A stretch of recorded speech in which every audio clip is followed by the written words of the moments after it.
30 दिसंबर है। आप पहले 2-3 दिनों में कहते हो, तो वेरी डिसअपॉइंटिंग। आप पहले 2-3 दिनों में कहते हैं कि आप लाइन मत लगाइए, आप एंड तक वेट कीजिए। अब हमें पता नहीं 30 दिसंबर कल को कहेंगे कि नोट अब डिपॉजिट करना बंद कर दो, क्योंकि ऑलरेडी 11-12-13 लाख करोड़ वापस आ गए हैं। एमके वेणु इस पे आइए, एमके वेणु का रिव्यू लेते हैं इस पर। देखिए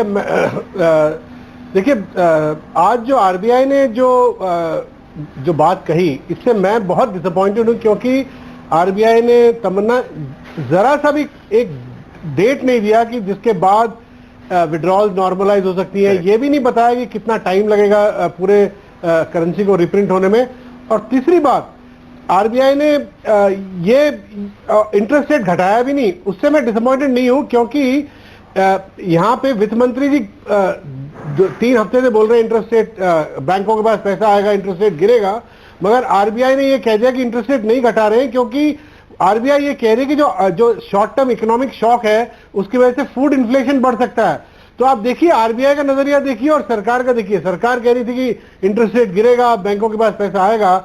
आरबीआई कह रही नहीं, अभी हम नहीं गिराएंगे इंटरेस्ट रेट, क्योंकि इन्फ्लेशन बढ़ सकता है। और आरबीआई ये भी आश्वासन नहीं दे रही लोगों को कि पैसे कब निकाल पाएंगे।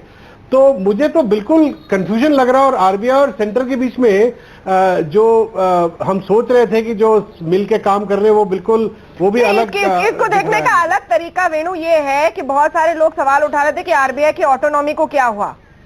यहाँ आज कम से कम ऑटोनॉमी दिखा दी उर्जित पटेल ने, तो उसको देखने का अलग तरीका हो सकता है। ओके, प्रोफेसर अरुण कुमार आना चाहते हैं। हाँ, तो मैं प्रोफेसर अरुण कुमार आना चाहते हैं। आप दोनों तरफ से पीट नहीं सकते हैं आरबीआई गवर्नर को। कभी कहते हैं कि खुद का वो व्यू नहीं रखते हैं, आज ऑटोनॉमी दिखा दी उन्होंने। Okay, anyway, professor Arun Kumar.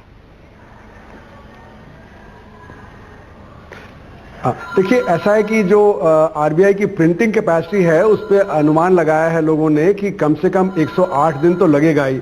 और क्योंकि होर्डिंग हो रही है तो इससे ज़्यादा समय लगेगा। दूसरा, इंक की शॉर्टेज है। इंक अभी जो टेंडर की गई है पिछले हफ्ते, और जो इतना सारा जो करेंसी के लिए पेपर चाहिए वो बहुत सारा चाहिए, उसको भी आने में टाइम लगेगा। तो मुझे लगता है 6-7 महीने तो शॉर्टेज चलेगी कम से कम, और हो सकता है 1 साल तक पेपर की शॉर्टेज चले। और अगर ये जो सारा मामला है अगर साल भर लग गया तो ये 3-4 महीने की बात नहीं है जो होगा। दूसरी बात यह है कि जो अनसर्टेनिटी है इस समय, अनसर्टेनिटी जब होती है समाज में तो क्या होता है कि लोग करेंसी की तरफ जाते हैं, और इसीलिए आरबीआई ने जो इंटरेस्ट रेट है वो घटाया नहीं होगा, क्योंकि वो एक दूसरा शॉक क्रिएट करेगा। और आपने देखा कि